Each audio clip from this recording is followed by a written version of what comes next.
Sorry for the delay. Hi, sorry for the delay.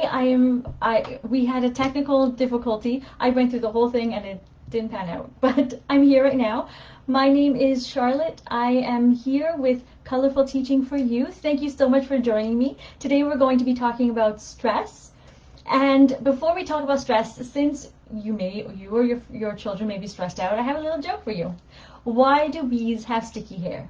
It's because they use honeycombs. Get it? Honeycombs to brush their hair. Oh, okay. So I hope you're now calm and at ease before we talk. So the reason we're talking about stress is because I created a video about anxiety, a standalone video with no blog post, and it seemed that it touched a lot of people. And so I thought, well, I talked about how to manage anxiety, right? And there are people who are anxious, and so if you are, we're going to talk about how to slow down. But if you aren't there and you're perhaps getting stressed out, or you're getting close to that point, then let's talk about how we can take steps right away so that you don't get to that point. Okay? So here is my example. This is why we're actually talking about it. So if you know me, you know I have a little baby. He's an infant actually, and he doesn't sleep through the night that well. And for that reason, I was sleep deprived this one particular week. I don't sleep well after he goes to sleep, and I really just am not good at taking naps. Terrible. But I ended up having a conversation with a loved one, and didn't go too well because I was just so tired. I should not have had that conversation, and I was playing it over and over and over in my mind. And I have to say, it was horrible because I worked myself up into an anxiety attack. And when we get struck by anxiety, it works out in different ways in our body, right? It takes over ourselves. And I don't want this for you, and I most especially don't want this for your children. So this is why we're having this conversation here today. Now, for your kids, before we dive in, I highly recommend you have this conversation with your children, because there's so many of them that are struggling with stress and anxiety. Now, I've created this particular video to help you first so that you can help your children. I want you to implement this in your life, because children learn more from what they see than what they hear. So when you show them that you're implementing it, you show them that it works, you show them that it's okay to feel stress, and it's okay to work on it, and then when you talk to them, it just makes it so much easier. So let's look at first the causes of stress, and then how do we manage it. Now, there are so many reasons as to why people get stressed out. I cannot possibly talk about every single topic, but I can talk about 2 specific ones. And if I don't touch on the one that you'd like me to talk about, send me a private message, and I will try to create a video to speak to your issue if that's possible. Okay? So the first one I want to talk about is if you're taking on too much, or the second one is if you're over amplifying a situation. Okay, now you might fall into the first category, or you might fall into both, or you might see some overlap between the two. It doesn't matter what happens though. We're going to work on both of them, and you'll see that they do overlap, and that's good. So for number one, if you're taking on too much, here's what we're going to do. First of all, I'd like you to watch the video that I created about anxiety. That's the first link that's associated with this video. And watch it after though. It will tell you about the concept of saying no. I go into more depth there than I will here. But I want you to say no before you check your calendar, okay? To anything that people ask first. Just especially if you're a person who gets stressed out, okay? Now, in your calendar, I want you to block out time first for self-care. And when you are blocking out time for self-care, I want you to remember it's okay if that time is just you sitting in front of the TV and watching maybe reality television. Perfectly fine, as long as your body and your mind are at rest. Okay? Now, if you're a parent, you might only get 10-15 minutes. That's okay. Add it in. If you're a teacher, that might be the same for you as well. Add that in regardless. Okay? Now, the second part is block out time for eating, sleeping, showering. Now, some people might say, oh, this is self-care 101. To me, it's a necessity. So block that time out. And I especially say that because it's okay to eat on the road once in a while, but it gets to be onerous for us adults, and it's especially onerous for children because they do need that bonding time over a meal. And that goes really nicely into the third thing to block out is family, time for friends, and time for, if you're an adult, maybe work or hobbies, and for kids, perhaps school, extracurricular activities, and so forth. Once you've blocked that time out, which is important again for children, that family connection, then you can go and look at your calendar and say, okay, well, can I fit this in? Does this relate to my values, my goals, or betters my life? And if it doesn't, you can say no. Or if it's helping a friend, you might want to say yes. I mean, I'm sure you're a very kind person, so you might want to help someone. That's okay. But make sure you're not overdoing it. So if it doesn't fit in that time, it can be bumped to the next day, the next week, the next month, right? Nobody expects you to be Superman or Supergirl. Heck, even Superman or Supergirl, they make time for self-care. Superman hangs out with his family, right? Especially if you're watching Superman right now. Supergirl plays games with her sister and her friends. You can tell I'm a DC fan. I'm also a Marvel fan. But even if people expect you to be everywhere all the time, that, my friend, is their problem, not yours. Don't take it on, okay? Now, the next one is if you're amplifying a situation. And this is where you're taking a small task and you're making a big thing out of it. Now, here is an example that you are probably not going to like, and that's okay, I don't mind it. But this is something that actually caught my attention because I realized that a lot of us, including myself, get stressed out over this one little thing, and it's what to have for dinner. Right? Oh my goodness, we do get stressed out about that. And that's totally okay. Most of the time, the reason we're getting stressed out about that is because something bigger is causing us to kind of lose our mind a little bit. We're like, oh my God, there's something else.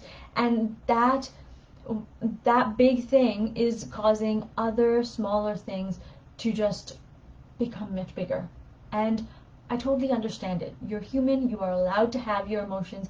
I have mine. Now, the thing is, though, you need to be able to put this into perspective. So the way I do it sometimes is I tell myself, well, I'm from Pakistan, if you don't know that. And in Pakistan, I've seen kids who drink contaminated water to fill their tummies, right? Just so they don't have to think about the hunger. We've got children who don't have hands to eat with. We've got people who don't have food in general. And then also when I moved here from Pakistan to Canada, I realized that the currency, the change was huge. And so my parents had a difficult time with, putting food on the table. But they did. Every single time. They did a bang up job. And I knew every time that I was blessed to have that in my life because there were children who struggled and didn't have much. And so that helped me put things into perspective when I wanted to whine about if I could have, say, Fruit Loops. You know what I mean? So I want you to be able to put things into perspective, and here's how you're going to do this. Is first, I talked to little ones about looking at the situation. Not everything, but that one problem. Does it deserve a big emotion, a small emotion? Sorry, a big, a medium, or a small emotion? Now, they may have a fight with their friends. And so, to a lot of children, when you have a fight with your friends, you're like, oh, it's the end of the world. But it's not always the end of the world, is it? So that's why I say, well, what emotion does it deserve? So then we bring that big emotion down a little bit, and we calm ourselves down just a little bit, right? Because then we realize it's not that big of a deal. And then after that, once we bring it down, we say, okay, we need to take a few deep breaths because sometimes it's hard to feel the emotion. We know what to feel now, but it's hard to feel it because we're still angry, or we're still upset, or we're still frustrated, whatever the emotion is. So we take a few deep breaths, and we keep doing that because we want to be present in our body.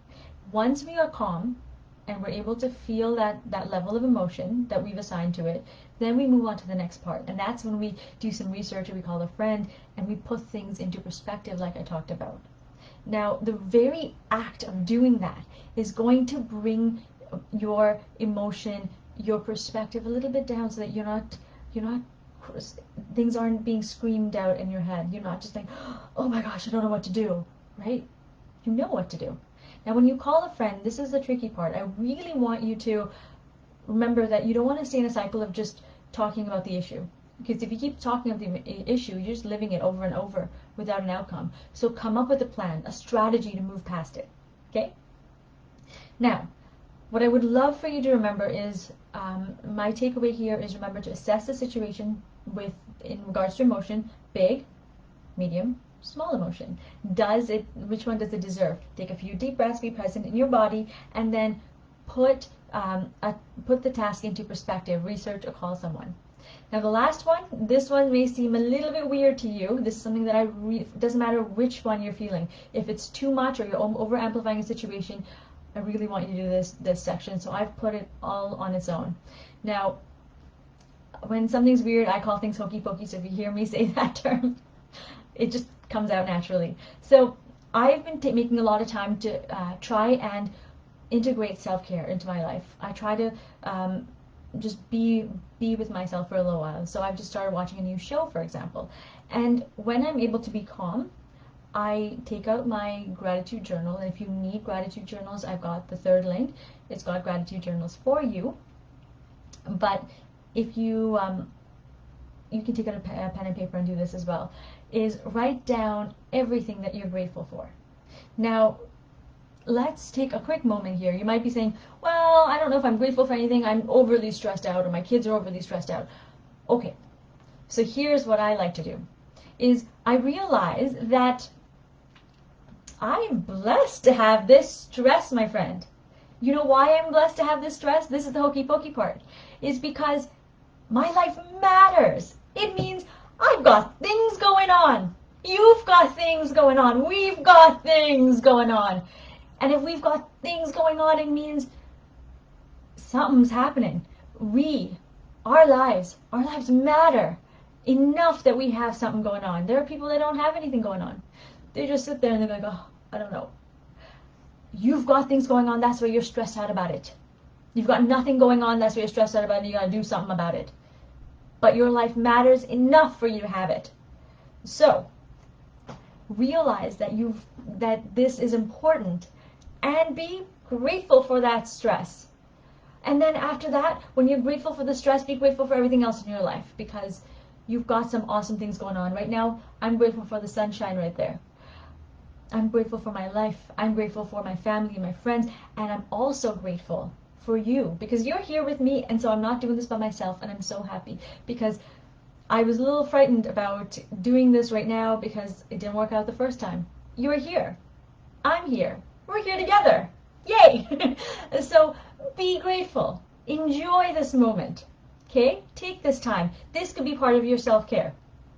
Now, let's just go over everything again. We talked about what is stress. We talked about how do we integrate, how do we see it in our lives. We've talked about 2 different ways to move past it, for example. One of them is if you are doing a lot, right? Too much going on. You want to schedule things in, like self-care. You want to schedule in family and important people and events in your life before you look at your calendar. And so before that, you will obviously say no to people, right? And then you see if you can fit it in, if it works with your values, your goals, or betters your life, or if you just want to help someone. And then we looked at if you're over amplifying a situation, then you are going to assess the level of emotion it deserves. Is it big, is it medium, or is it small? And you're going to take a few deep breaths to be present in your body, and then you are going to put it into perspective, right? So what I want you to talk, and the last thing is you are going to be grateful for the stress. You are blessed to have the stress in your life, my friends, so be grateful for it. And if you're having a hard time with it, you can reach out to me and we'll talk. Now, the next thing I wanted to tell you about is I have some super exciting news. And that is I am in the midst of creating a community for intermediate teachers. I have a free one for intermediate teachers and homeschooling parents, but I'm also creating one just for teachers, and it's where we talk about, and I'll be creating lesson plans and all of that for you. We're going to bridge the gap between literacy development. We're going to talk about social emotional learning, we're going to talk about social emotional equity, and we're going to focus on creative education. We're also going to talk about you and how to integrate self-care into your life as well. So, if you have questions about it, send me a private message and we will have a chat. Anyways, thank you so much for joining me. Next week, we're going to be here, same place, same time. And we're going to talk about limiting beliefs. In the meantime, remember to talk to your kids about stress and stress management. And take care of yourself. Remember to create, experience, and teach from the heart. Thank you so much for joining me, and I look forward to seeing you next week. Take care. Bye.